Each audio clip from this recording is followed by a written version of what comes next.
आरहत वाङ्मय में कहा गया है, धम्मज्जियम च व्यवहारम बुद्धे हायरियम सया तमायरंतो व्यवहारम गरहम नाभिगच्छै। आदमी के जीवन में धर्म का समावेश होना चाहिए। जीवन में हमें अनेक प्रवृत्तियां करनी होती है। बोलना भी होता है, भोजन भी करना होता है, सोना भी होता है, बैठना भी होता है, खड़ा होना भी होता है। इन अनेक प्रवृत्तियों में चलना भी होता है, श्वास भी लेना होता है, सोचना भी होता है, नहाना भी आप लोगों का क्रम हो सकता है, कपड़े धोना हो सकता है। प्रवृत्तियों के साथ धर्म को जोड़ने का प्रयास होना चाहिए। कर्म के साथ धर्म नत्थी हो जाए, धर्म युक्त कर्म हो जाए। जीवन में शांति है, समता है, जागरूकता है, संयम है, तो कर्म भी धर्म प्रभावित या धर्म युक्त हो सकता है। धर्मनिरपेक्ष राष्ट्र भारत लोकतांत्रिक प्रणाली से शासित देश है। सेक्युलरिज्म, धर्मनिरपेक्षता की बात बहुत अच्छी बात है। यूं धर्मनिरपेक्षता की बहुत अच्छी है, परंतु जीवन व्यवहार में तो धर्म होना चाहिए। जीवन व्यवहार में अनुशासन भी रहना चाहिए। कोई यह सोचे कि हम तो स्वतंत्र भारत के नागरिक हैं, हमें क्यों अनुशासन की बात कही जाए, हम तो स्वतंत्र हो गए, आजाद हो गए हैं। तो आजादी देश को मिली है, स्वतंत्रता मिली है, तो अनुशासन तो वहां भी आवश्यक है। प्रजातांत्रिक प्रणाली है, इसका मतलब अनुशासनहीनता नहीं होना चाहिए, अनुशासन तो आवश्यक है। अंग्रेजी में जो कथित है, without duty and discipline the duty of democracy shall be doomed to death and destruction. अर्थात कर्तव्य निष्ठा और अनुशासन के बिना प्रजातंत्र का देवता मृत्यु और विनाश को प्राप्त हो जाएगा। इसलिए लोकतांत्रिक प्रणाली में भी न्यायपालिका है, विधायिका है, कार्यपालिका यानी अनुशासन है। अपराध होने पर न्यायपालिका दंड प्रदान कर सकती है। विद्यार्थियों में अनुशासन के संस्कार भी हों कि कैसे वो स्वानुशासी, एक तो दूसरे अनुशासन करें वो भी अपेक्षित हो सकता है, तो खुद का संयम खुद कर ले। निज पर शासन फिर अनुशासन, निज पर शासन फिर अनुशासन। पहले खुद पर शासन कर लोगे तो दूसरों पर भी अनुशासन करने के लायक भी बन सकते हो। कि खुद का खुद पर शासन नहीं है तो मैं दूसरों के अधिकारी बनेंगे। दूसरों के अधिकारी बनने से पहले खुद के खुद अधिकारी बनो। खुद पर खुद का कंट्रोल रखने का प्रयास होना चाहिए। विद्या संस्थानों में अनेक विषय पढ़ाए जाते होंगे, भूगोल, खगोल, गणित और हिंदी, अंग्रेजी, संस्कृत आदि आदि अनेक विषय। इन विद्याओं की भी अपनी महत्ता है, उपयोगिता है। इसके साथ, इन विषयों के साथ, यह अध्यात्म विद्या, विद्या नाम, विद्याओं में अध्यात्म विद्या, तो अध्यात्म का, और वह भी जीवन विज्ञान, जीने का विज्ञान, जीवन कैसे जीना, कैसे संयम युक्त, विथ पोलाइटनेस, जीवन में पोलाइटनेस भी हो, जीवन में फियरलेसनेस, विनम्रता भी हो और अभय भी हो, नॉन वायलेंस, जीवन में अहिंसा हो, और फ्रेंडलीनेस, जीवन में मैत्री भाव भी हो, और सेल्फ डिसिप्लिन, आत्मानुशासन हो, तो जीवन में अच्छे संस्कार आने चाहिए। ईमानदारी, ऑनेस्टी, मोरलिटी, नैतिकता, ईमानदारी के संस्कार हो। अंग्रेजी का सूक्त तो सुंदर है, honesty is the best policy. ईमानदारी सर्वोत्तम नीति है। बहुत अच्छा सूक्त है। यह सूक्त जीवन में रहे, जीवन में आए, तो मूल कल्याण की बात होगी, हमारा ज्यादा भला हो सकेगा। कि ये ईमानदारी, अहिंसा आदि के जो सूक्त हैं कि न हिंसा प्राणी न प्राणान, प्राणियों के प्राणों की हिंसा मत करो, तो ये चीजें जीवन में कितने अंशों में है, नहीं है या कम है, तो और ज्यादा कितना विकास हो सके, इस पर ध्यान देने की अपेक्षा है। तो आज जो ये विद्या संस्थान है, इनमें कितने विद्यार्थी पढ़ने के लिए आते हैं, और ज्ञान आदान प्रदान का एक स्थान है विद्याओं या विद्या मंदिर, विद्यालय। और विद्यालय तो एक प्रकार का मंदिर है, जहां मानो सरस्वती विद्या की आराधना होती है।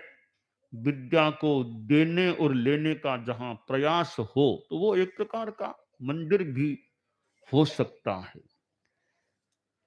तो और विषयों के साथ यह अध्यात्म का विषय और यह ईमानदारी, नैतिकता पढ़ाए भी जाते होंगे, बताए जाते होंगे, बताए जाते रहें, और कुछ अपने अध्यात्म के योग के जो प्रयोग हैं, वे भी कुछ जो उन विद्यार्थियों के लिए उपयोगी हों, वैसे विद्यार्थी सीख लेते हैं, प्रयोग करते हैं, ताकि उनका गुस्सा भी थोड़ा ज्यादा तेज न हो, उद्दंडता उनमें न आए, और भयभीतता भी न आए, अच्छे गुणों का विकास हो।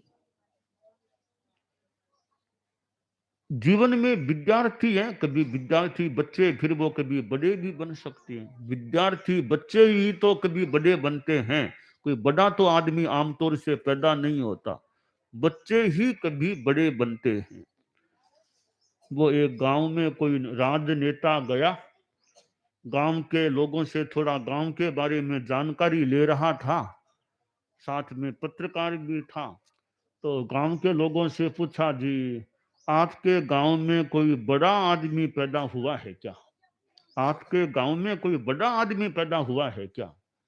ना गांव के ग्रामीण बोले, सर हमारे यहाँ तो बच्चे ही पैदा होते हैं, बड़ा पैदा नहीं होता है। तो बात तो ठीक है, पैदा तो बच्चे ही होंगे, तो पैदा होने के बाद कोई बड़ा आदमी बना है क्या? तो पैदा तो बच्चे होते हैं, पर बच्चे आगे जाकर के बहुत अच्छे भी बन सकते हैं, और आखिर बच्चे ही आगे जाकर के देश की बागडोर संभालने वाले भी होते हैं। बच्चों में से कोई संत पुरुष बनते हैं, महापुरुष बनते हैं, देश के महात्मा हैं। कभी तो वो बच्चे ही थे, फिर वो दीक्षित हो गए, शिक्षित हो गए, और अच्छे महात्मा के रूप में भी सामने आ सकते हैं।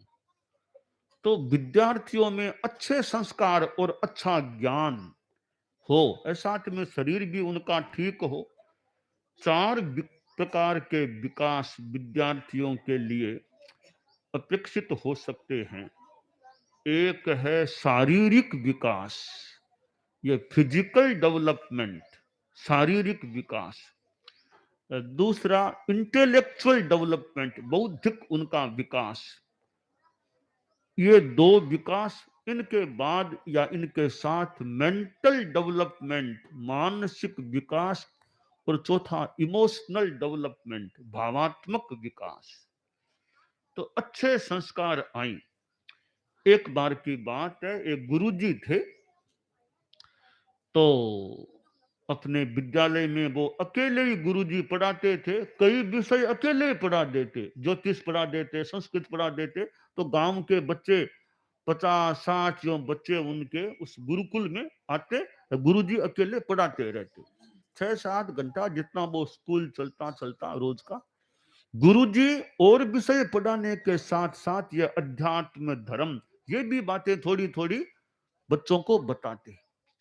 एक दिन गुरुजी ने बताया कि देखो बच्चों, ये धर्म का सिद्धांत है, धर्म की बात है कि जो परमात्मा होते हैं वे सर्वज्ञ होते हैं। परमात्मा में सारा ज्ञान होता है और वे सबको जानते हैं, सबको देखते हैं। उनसे छिप करके कोई आदमी रह नहीं सकता, कुछ भी कर नहीं सकता। परमात्मा सबको देख लेते हैं। तो समझ गए बच्चे? बोले हाँ गुरुजी समझ गए। परमात्मा सबको देखते हैं, सब जगह देखते हैं, उनसे अज्ञात कुछ भी नहीं होता। ठीक है। कुछ दिन बीते तो गुरुजी ने सोचा कि मैंने इनको धर्म की बात बताई थी कि परमात्मा सब जगह सबको देखते हैं, बच्चों ने हृदयंगम कितना किया इसका परीक्षण करूं। तो कुछ दिनों बाद गुरुजी बोले, बच्चों एक तुम्हें सूचना दे रहा हूं। देखो, मेरी एक बेटी है, उस बेटी की अब मुझे शादी करनी है। तो तुम जानते हो तुम्हारे गुरुजी के पास ज्यादा तो कोई पैसा है नहीं, तो बेटी की शादी के लिए तो पैसा चाहिएगा। तो गुरु की बेटी है, वो तुम्हारे क्या लगेगी? बोली गुरुजी हमारी बहन हो गई। गुरु की बेटी तो बहन हो जाती है। तो बताओ तुम अपनी बहन की शादी के लिए कुछ सहयोग करोगे? थोड़ा आर्थिक सहयोग? हाँ गुरुजी जरूर करेंगे, वो तो हमारी बहन है, बहन की शादी होने वाली है। तो ऐसा करना कि तुम आज अब घर में जाओ छुट्टी के बाद, तो घर में तुम्हारे जो माता पिता के जो पैसे रखे हुए हों, कोई पर्स में, अलमारी में, कहीं, उनमें से कुछ पैसा निकाल लेना। तो ध्यान रखना, कोई भी न देखे तब पैसा निकालना, या कल मुझे ला करके दे देना। तो हाँ गुरुजी हम चेष्टा करेंगे। छुट्टी हो गई, बच्चे घर गए। अब सबके दिमाग में एक ही बात, कब मौका मिले, कोई नहीं देखे, माता पिता भाई कोई भी नहीं देखे, तब हमें अलमारी आदि में से जो मौका मिले पैसा निकालना है। प्राय बच्चों ने प्रयास किया और सफलता भी प्राप्त की। अगले रोज फिर बच्चे इकट्ठा हो गए। जैसे आज मेरे सामने बच्चे उपस्थित है, मानो कोई वैसे ही बच्चे बैठे होंगे। तो गुरुजी पहले तो प्रार्थना जो होती थी विद्यालय की, प्रार्थना की, उनकी पाठशाला की प्रार्थना हो गई। फिर गुरुजी ने कहा, कल मैंने एक कार्य सौंपा था ना, तुम्हारी बहन की शादी में आर्थिक सहयोग का, कुछ लाए हो क्या? हाँ गुरुजी लाए हैं, लाए हैं। तो एक एक विद्यार्थी आओ, जो कुछ लाए हो ना वो एक पैकेट में कर लो, बांध लो, उस अपना नाम लगा लो, वो पैकेट मेरे पास रखो। हाँ गुरुजी हमने पैकेट पहले से ही बांध लिया है, हमारा नाम भी लिखा हुआ है, आपको भेंट करेंगे। सबका अपना नाम लिखा हुआ जो लाए थे। एक एक बच्चा आओ। बच्चा एक एक बच्चा आया। गुरुजी के सामने टेबल रखी हुई थी, उस टेबल पर वो पैकेट सा था पैसों का, वो बच्चे रखते गए, रखते, सबका अपना नाम भी था। गुरुजी चोरी करके पैसा लाए हैं, इन्होंने चोरी की है। बच्चे लाते गए, लाते गए। एक बच्चा बाकी रहा, बाकी सब आ गए। एक बच्चा बैठा रह गया। तो गुरुजी ने कहा, अरे बच्चे तुम आए नहीं, पैसा नहीं लाए क्या? तब बच्चा खड़ा हुआ, गुरुजी के पास आया कि गुरुजी मैं तो ला नहीं सका। क्यों? और तुम्हारे साथी लेकर के आ गए, तुम क्यों नहीं ला सके? कि गुरुजी नहीं ला सका। क्या बात है, तो क्या तुम्हें मौका नहीं मिला कोई पैसा निकालने का? कोई न देखे तब ऐसा मौका नहीं? गुरुजी मौका मुझे एक रूप में मिला था। मेरे घर में पिताजी तो बाहर गए हुए थे, माँ रसोई में काम में थी, अलमारी खुली थी, अंदर पर्स था माँ का, तो मैं गया कि अलमारी खोलूं और माँ के पर्स में से 5-7 रुपये निकाल लूं।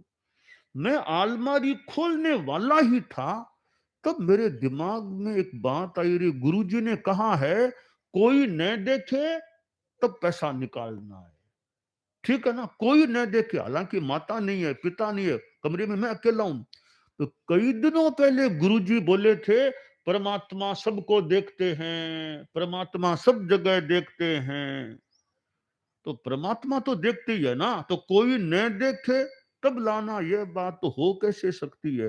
परमात्मा तो देखे, मैं खुद भी देख ही रहा हूं, तो कोई न देखे तब लाना, यह गुरु जी का आदेश है, वो कैसे पलेगा? इसलिए गुरुदेव मैं नहीं ला सका।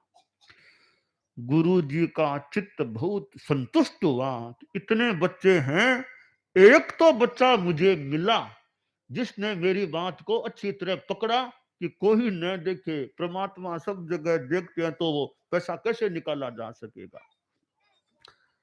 गुरुजी बोले शाबाश बच्चा, शाबाश, एक तो बच्चा मुझे योग्य मिल गया।